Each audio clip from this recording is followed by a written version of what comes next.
Hey, what's going on everyone, Devilink05 here, bienvenidos una vez más a mi canal. So today's game review is Night of the Full Moon, an RPG card game.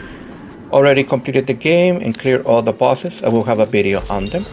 Now I have played a few card games like Slay the Spire and one about a slime here on my channel.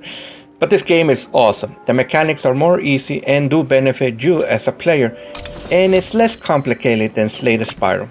Your character here is a chibi waifu called Red Riding Hood.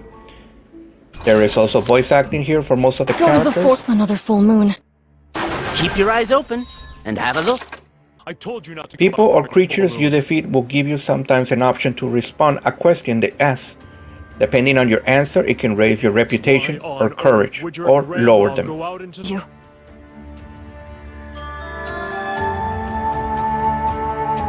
It's a deal between us. You must come back safe. You can also level up as you defeat enemies. Every time you level up, you will get all your HP back. Plus, sometimes a reward you can pick out of 2 rewards. Have more HP, get some gold coins, have one more action, or an equipped slot available. Cards here, unlike other games that require actions or mana to use them, don't have really a cost here, most of them. It's not completely, I would say. Red cards are basic attack cards. You can use as many as you like, there is no cost. The damage can be upgraded by a smith or when you level up sometimes.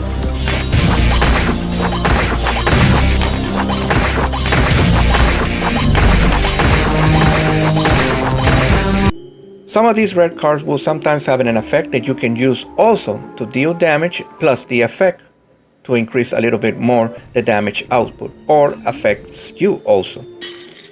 Green cards are equipment, mostly add effects every turn you start or end, whether it's to deal damage, get armor. There is no cost for equipped cards. If you want to equip them, you need to have an equipped slot available.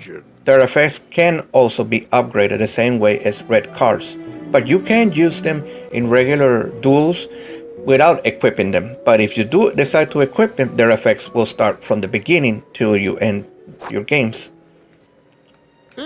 Yellow cards are action cards. These cost 1 action. Is this hourglass icon you see here?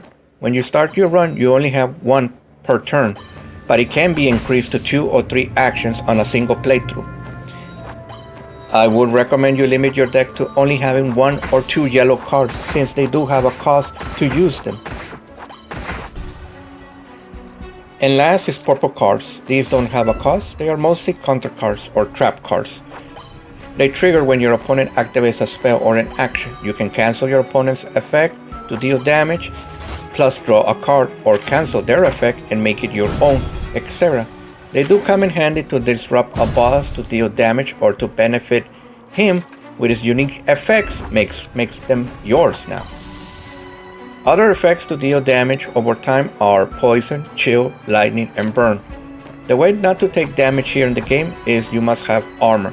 There are some cards that will give you a certain number of armor.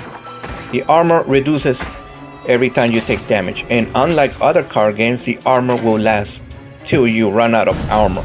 It will not expire or get taken at the end of your turn like other card games. Until the damage is taken enough and you lose all your armor that you currently have, that's when your life points will now be taking damage. As a bonus tip, I would make sure your deck is less than 24 cards before facing the last boss. Don't bother picking up cards if the effects do not benefit your deck. The less cards you have, the more faster you will get to your effects and damage combos.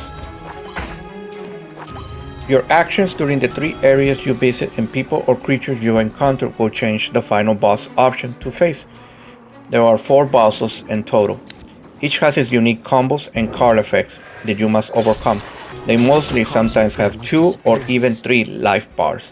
So if they start with 200 HP, their second life bar will be 250 HP or even 300. They enter their second life bar, their tactics change, and effect cards will surprise you, because sometimes the moment you start your turn, you have to pick an effect that benefits them or deals damage to you. And they can be a little bit with direct damage output with poison or lightning damage. Overall guys, the final score for Night of the Full Moon is a 9 out of 10. I would highly recommend you check out this game if you're new to card games and with RPG mechanics.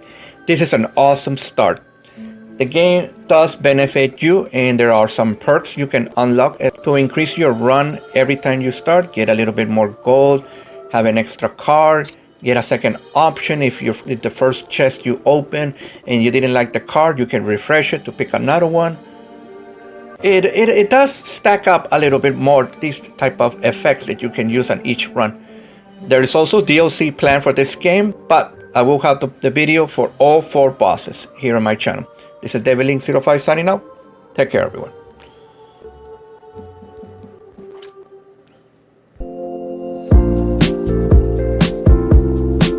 Awesome, you made it to the end of the video. If you'd like to see more gaming and manga videos, please make sure to subscribe and have a great day.